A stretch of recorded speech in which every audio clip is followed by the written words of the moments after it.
Você está ouvindo o Vox, o podcast da Web Rádio do MPMG.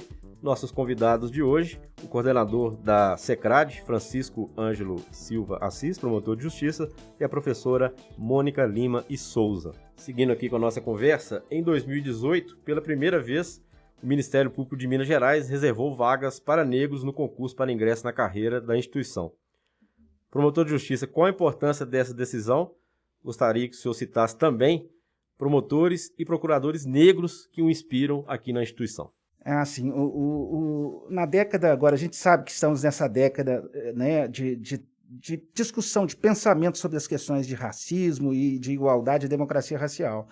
Então, nós temos resoluções, assim, dos idos de 2016, principalmente, para agora, do Ministério, do Conselho Nacional, melhor dizendo, a recomendação, né, uma recomendação 40 e 41, que vai abordando esses temas, e depois veio em 17 a 170, que, assim, promoveu um acomodamento jurídico de interpretação sobre a possibilidade de o Ministério Público, inclusive, poder se valer da 12.990 sobre a busca da reserva de 20% das vagas, e assim foi feito aqui no Ministério Público Mineiro, desde 2018, esse é o fundamento e o aparato jurídico.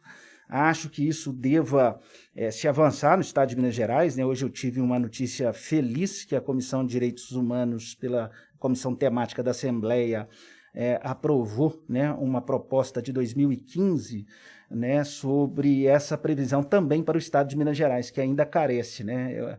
Seria interessante que os deputados se debruçassem sobre esse tema, né, e que as deputadas, né, incumbidas possam ter envergadura para, junto com seus pares, conseguir a aprovação dessa legislação cara para o Estado de Minas Gerais. Nós estamos com 2 concursos abertos, né, para a Polícia Civil e para a Advocacia do Estado, sem reservas de vaga, né, ao argumento da inexistência da legislação, né. Por outro lado, temos o Ministério Público, temos, por exemplo, o município de Belo Horizonte, que tem a reserva de vagas, temos outros exemplos de estados como Paraná, Rio de Janeiro, né, que tem essa previsão, e precisamos avançar, né.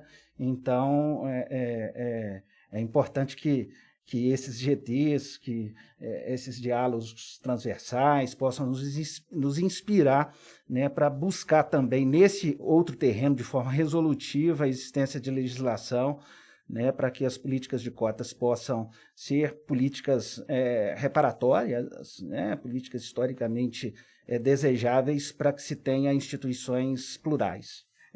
Na verdade, nós temos uma série de referências, né? Eu vou me resumir aqui a 2 colegas muito valorosos aqui do Ministério Público Mineiro, né? Meu grande amigo Paulo César, da Cimos, né? Promotor que possui incontáveis artigos publicados, uma experiência vasta com mobilização e integração de movimentos sociais no norte de Minas, na região metropolitana, muito respeitado pelas demais instituições da sociedade civil, pelo Tribunal de Justiça, pelos colegas.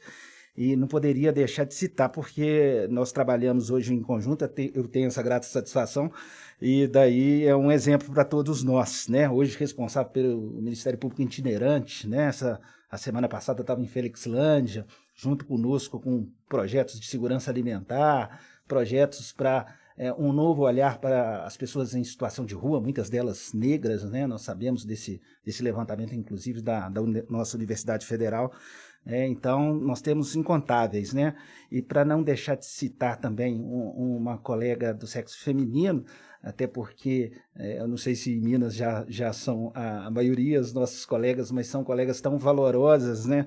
Que trazem o seu brilhantismo. Eu acredito que hoje eu estou aqui nessa coordenação muito pelo contato com a colega Nívia Mônica, que foi uma colega coordenadora do Centro de Apoio de Direitos Humanos, e com uma visão que me marcou profundamente na carreira, e que hoje nós estamos aqui reproduzindo o trabalho da colega, né? Esse trabalho todo de preocupação com violência de Estado, com reformulação das polícias, vem muito inspirado aqui nos trabalhos dessa valorosa colega que há alguns anos, né, nos antecedeu, né? E dessa forma a gente consegue ir caminhando, né, no combate, né, e para complementar a resposta anterior, né? A gente falou de justiça compensatória, de promoção de pluralismo, e é importante também falar que essas ações, né, inclusive desses valorosos colegas que eu aqui simbolizei para citar todos os outros, e aqueles que, independentemente de cor, raça, religião, orientação, origem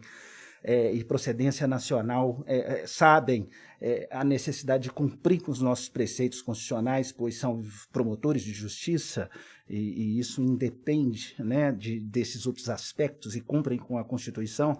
Eles vão, assim, nessa toada, levar a grande maioria da nossa população a superar também as suas dificuldades com os estereótipos negativos que são impingidos em detrimento do povo negro, né, com baixa autoestima, com racismo. E é isso que a gente quer fazer, né? Entregar para a sociedade, para que a sociedade seja mais livre, solidária, e, para não dizer, uma sociedade feliz, né? Que possa viver as suas vidas de formas plenas, né? Com todas as suas potencialidades. E acho que o Ministério Público, agindo nos seus eixos, seja o repressivo, seja o promocional, né? Nós vamos conseguir fazer e cumprir com esses postulados constitucionais também. Queria saber também da professora como ela vê essa política de cotas aqui no Ministério Público de Minas, e como disse o promotor, a legislação que vai garantir essa possibilidade, sim? Eu vejo com muito bons olhos, né? Eu fico esperançosa, fico muito esperançosa. Bom, primeiramente, por toda essa fala do promotor, me enche de força, de esperança na luta e, enfim, no aguardo da construção de dias melhores, porque eu acredito que um judiciário forte, um judiciário conectado com as questões da sociedade, em especial o Ministério Público, ele diz para os cidadãos, né, que há, que existe um Estado que vai para além das suas funções repressoras, punitivas, e que se coloca de forma proativa e articulado e antenado e aliado da sociedade nas suas reivindicações mais importantes e mais profundas, em primeiro lugar. Em segundo lugar, vejo com ótimos olhos a questão da política de cotas. A existência das cotas, né, nós sabemos, elas servem para essa reparação histórica, já citada pelo promotor, e servem também para que a gente combata o racismo estrutural. As políticas de cotas, elas são um elemento forte nesse combate ao racismo estrutural, porque ao modificar a composição desses órgãos, levando a diversidade da sociedade brasileira para dentro desses órgãos, isso produz não só, né, um olhar das pessoas, né, sobre os integrantes desses órgãos diferente, e também um olhar sobre as pessoas negras diferente, entendendo que elas também, né, que nós também podemos ocupar esses lugares e nos tornarmos referências positivas para jovens e crianças negras que queiram, né, estudar, que queiram se capacitar, né, que queiram ocupar lugares semelhantes. Então, eu acredito que a política de cotas ela tem um lugar extremamente importante. Sabemos que o ideal no futuro é que ela não seja necessária, né? Mas, nesse momento, reconhecemos como muito necessária. E eu só posso ficar aqui, né, torcendo e me colocando lado a lado na luta para que se efetive, né, essa política. Professora Mônica, voltando a falar sobre consciência negra, eu queria saber da senhora qual o papel do poder público no fomento a esse movimento. Bom, o papel do poder público é essencial, né? Até porque o poder público justamente tem que atender a essas demandas públicas por justiça, por direitos, né? Por reparação. E isso, relativo à questão da consciência negra, em especial do Dia da Consciência Negra, não apenas a lei, né, que institui o dia, na lei de 2011, né, de 10 de novembro de 2011, mas desde a lei 10.639, citada pelo promotor, a lei que instituiu o ensino de História e Cultura africana e afro-brasileira como obrigatório, né, em todos os estabelecimentos públicos e privados brasileiros, ela já inclui, né, é o artigo 2º da Lei 10.639, é o que traz justamente o calendário escolar, perdão, não é o artigo 2º, é o artigo que vai alterar a LDB, e diz explicitamente que o calendário escolar incluirá o 20 de novembro como Dia Nacional da Consciência Negra. Ou seja, a gente tem, né, na própria Lei 10.639, que veio alterar a Lei 9.394, que é a LDB, né, que veio alterar a LDB, incluindo essa obrigatoriedade do estudo e do ensino desses temas, né, ligados à história negra nas escolas brasileiras, e nessa própria legislação está o 20 de novembro como Dia Nacional da Consciência Negra dentro do calendário escolar. Então, essa é uma ação do poder público, importante ação do poder público, né? Essa é uma lei que veio de uma histórica militância do movimento negro. É importante resgatar esse papel, né, do movimento negro educador, como tão bem conceituou a Nilma Lino Gomes, e esse movimento negro que vai propor questões importantes para o poder público atuar na direção de uma luta antirracista. Então, ao reconhecer a existência desse dia, que, como a gente conversou já aqui, ele nasce também do movimento negro, a proposta do 20 de novembro, mas o poder público incorporou essa demanda e traduziu essa demanda em medidas legais que possam vir a garantir o atendimento, né? O atendimento a isso que a sociedade solicita e necessita. Portanto, não é o poder público que vai instituir a consciência negra, certamente, sabemos disso, todos nós aqui, mas com certeza, quando o poder público ele acolhe, ele defende o espaço de expressão da consciência negra, ele reconhece essa consciência negra como fundamental para a sociedade brasileira, é algo que é o poder público cumprindo o melhor da sua função. E lembrando, né, que reconhecer a consciência negra, reconhecer os 20 de novembro, reconhecer a luta histórica da população africana e negra na história do mundo e do Brasil, é algo que faz bem a toda a sociedade. Brancos, negros, população indígena, a todos e todas, né? E todos. Ou seja, temos aqui uma questão que não diz respeito apenas aos negros e negras, né? O racismo, ele faz mal a todo mundo. Ele é nefasto para a sociedade. Portanto, a colocar-se de forma, atuar, lutar, participar da luta antirracista deve ser uma ação de política pública, porque vai tornar, como também já foi dito pelo promotor, né, vai abrir possibilidades para uma sociedade mais feliz, uma sociedade mais humana e, portanto, uma vida melhor para todas e todos. Promotor Francisco Ângelo, o senhor que também coordena a área de direitos humanos do Ministério Público, está aí acumulando funções, explique para o nosso ouvinte que tem dúvidas e não conhece o funcionamento da SECRAD, que é a Coordenadoria de Combate ao Racismo e todas as outras formas de discriminação, qual é o principal papel dessa coordenadoria dentro do Ministério Público e quais são os canais de comunicação com a SECRAD? A coordenadoria, ela serve como apoio para os nossos colegas, ela tem esse papel de ser uma referência, ela cumpre com o papel trazido pela recomendação do Conselho Nacional de termos um órgão especializado, ela pode ter papel, inclusive, executivo, que no nosso jargão aqui quer dizer que pode promover ações civis, penais, recomendações, pode atuar como ao lado do promotor de justiça natural, né, com anuência, solicitação desse, como estamos fazendo aqui durante esses meses, atuar de forma concreta para se combater preconceito, para se combater criminalidade, para se promover ações afirmativas. A coordenadoria ela também possui, né, as possibilidades de ações para fortalecer a legislação, né? As atribuições estão todas ali previstas na Resolução 05, como eu disse, né?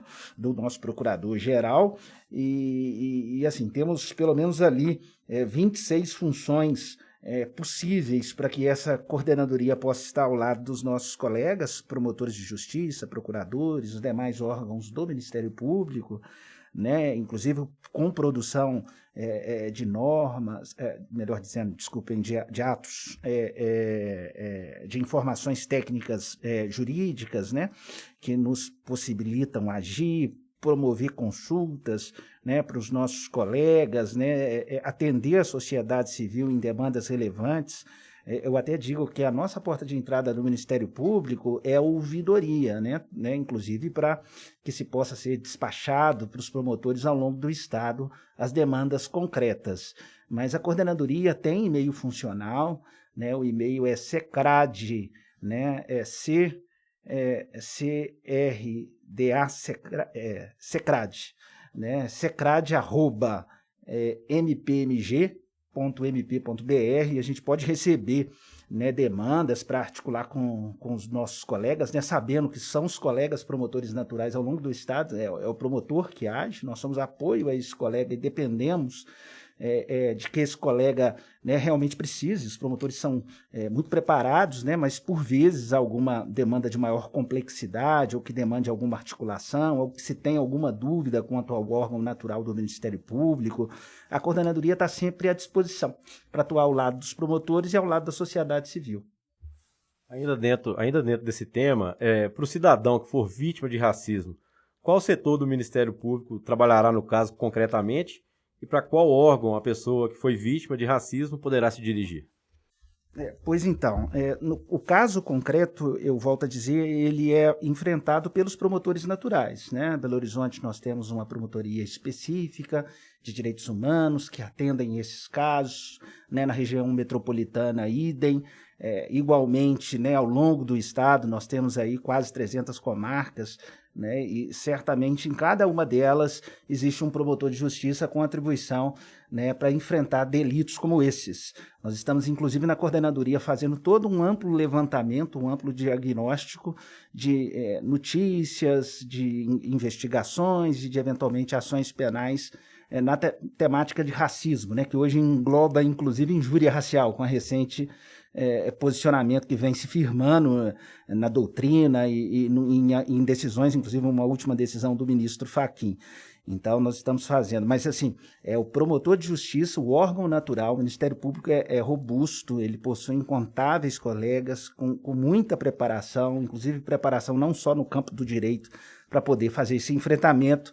E, se necessário for, nós podemos servir aqui na coordenadoria como um coautor, né, do colega promotor, né, ou como alguma forma de suporte ou de órgão articulador, né? Então, se necessário, inclusive provocando algumas ações para que algumas questões, principalmente no campo das políticas afirmativas, possam acontecer, mas em perfeita sintonia com o colega promotor. De toda forma, nós estamos sempre abertos para receber demandas e orientar a quem quer que seja os caminhos a serem transcorridos para que o Ministério Público seja uma porta com amplo acesso à justiça, né? Acesso a uma solução justa, né? A uma recepção, não digo justiça no sentido estrito, mas nós somos uma instituição muito aberta às demandas sociais, e a coordenadoria está à disposição da sociedade, né? Os nossos colegas já o sabem, para receber, para esclarecer, para encaminhar, para atuar em colaboração com os colegas quando necessário for. Bem, já caminhando para o encerramento desse nosso podcast, uma pergunta para a professora Mônica Lima, em relação à sua atuação como integrante da equipe técnica convidada pelo IPHAN para elaborar o dossiê sobre o cais do Valongo. Depois até queria que a senhora explicasse um pouco essa questão para o nosso ouvinte. Foram quase 3 anos de trabalho até o comitê da Unesco aprovar e finalmente reconhecer o cais como patrimônio da humanidade. Nos conte um pouco sobre as principais dificuldades enfrentadas durante esse processo e qual a importância desse reconhecimento para o avanço da luta antirracista. Bom, em primeiro lugar, vou agradecer essa pergunta, né, que essa pergunta toca numa questão que me é particularmente cara, né? É uma questão que me é cara e eu acredito é importante dentro desse debate que nós estamos levando hoje, da luta antirracista e do Dia da Consciência Negra. Né? O caso do Valongo, ele é o monumento que simboliza o tráfico atlântico de africanos escravizados para o Brasil e a chegada, né, de milhões de africanos escravizados trazidos para as nossas terras. Esses nossos ancestrais, que são fundamentais na história da sociedade brasileira, sem os quais o Brasil não haveria, assim como os povos indígenas e os imigrantes de todas as partes. Porém, os africanos trazidos e escravizados, eles têm um papel relevante e são eles e seus descendentes, né, são e foram alvos, né, de uma história bastante violenta e racista. O caso do Valongo, qual é a importância dele para ele chegar a ser reconhecido como patrimônio mundial, né? A gente sabe que o Brasil é o país que, por mais tempo e em maior quantidade, recebeu africanos escravizados da história do mundo. Nenhum outro país recebeu tantos africanos e africanas escravizados trazidos das suas terras de origem. Do total de africanos que chega vivo às Américas durante a vigência da escravidão, que não foi um momento, né, foram 10 séculos e meio aproximadamente, nós temos mais tempo, no nosso país, mais tempo dentro de uma história de escravidão do que de liberdade, né, para todos e todas, e de condenação da escravidão. Portanto, de todos esses africanos escravizados que chegam vivos às Américas, cerca de entre 40% e 43% deu entrada em portos brasileiros. Ou seja, o Brasil é o país que mais recebeu africanos escravizados do mundo inteiro. E desses 43%, 60% entrou por portos do Rio de Janeiro, né? Do atual, que seria hoje o atual estado do Rio de Janeiro.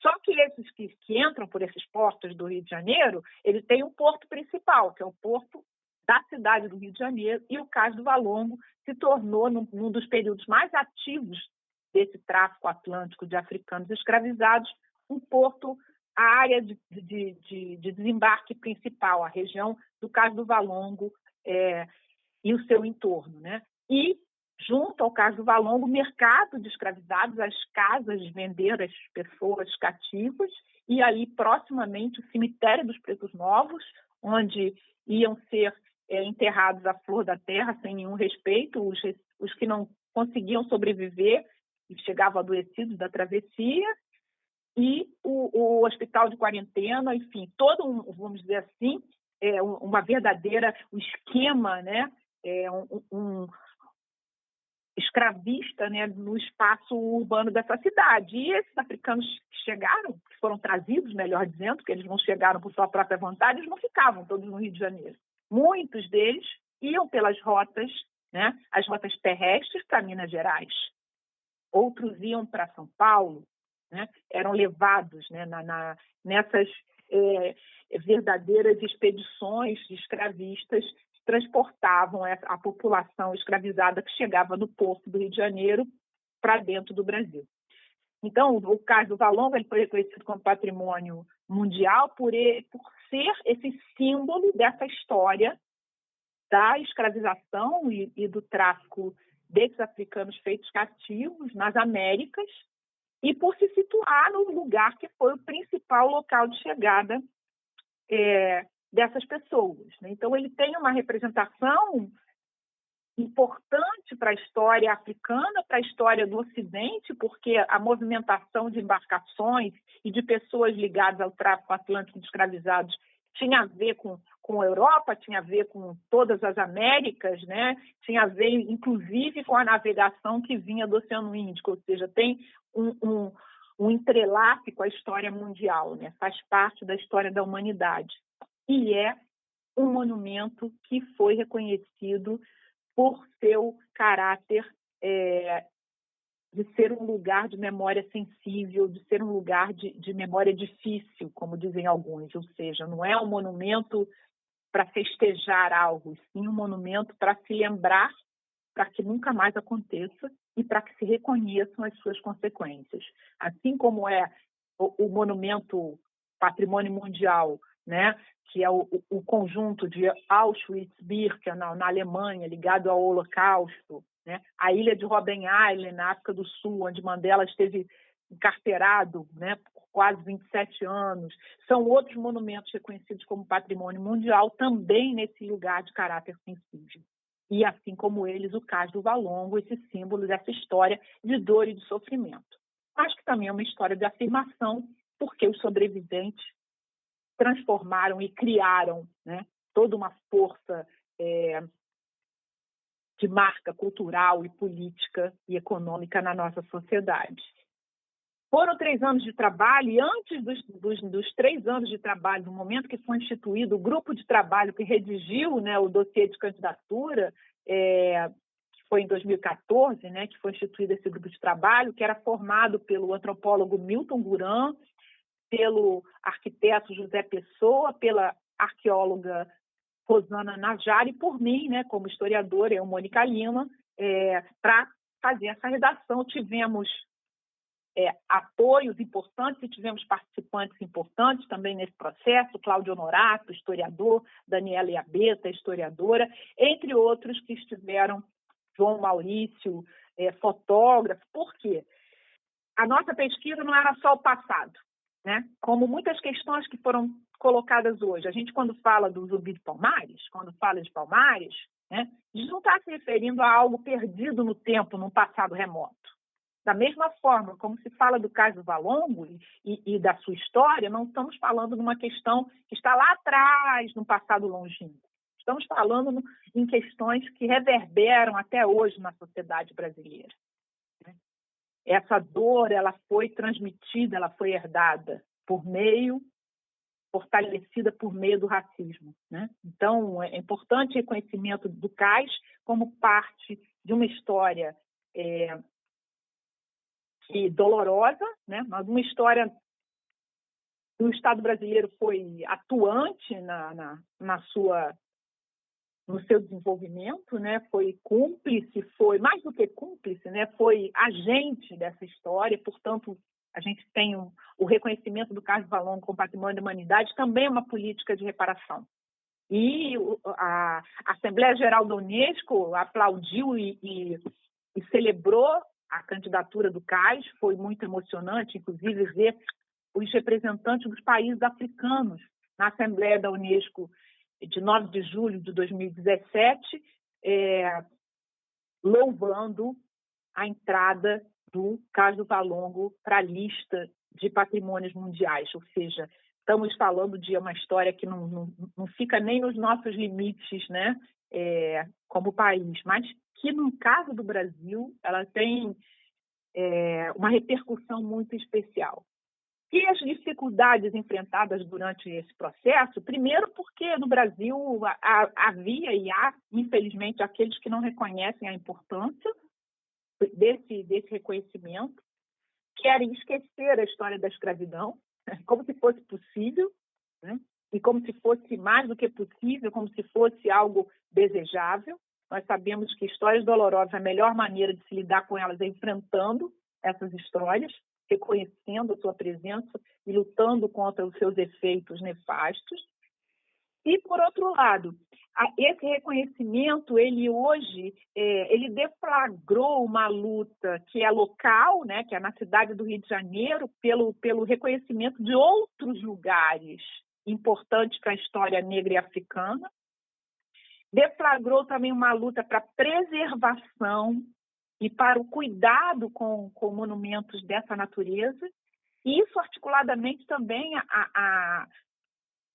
a outros bens, né, do patrimônio imaterial. Ou seja, o reconhecimento do Valongo, ele produziu essa luta que é local na cidade do Rio de Janeiro, sobretudo na região do Cais, mas também que é uma luta que transborda nacionalmente. Outros lugares no Brasil se colocam hoje como potenciais candidatos para serem patrimonializados, se não em nível mundial, ao menos em nível nacional. Isso é muito importante, porque o patrimônio, ele é sinalizador das identidades, né? Quando reconhecemos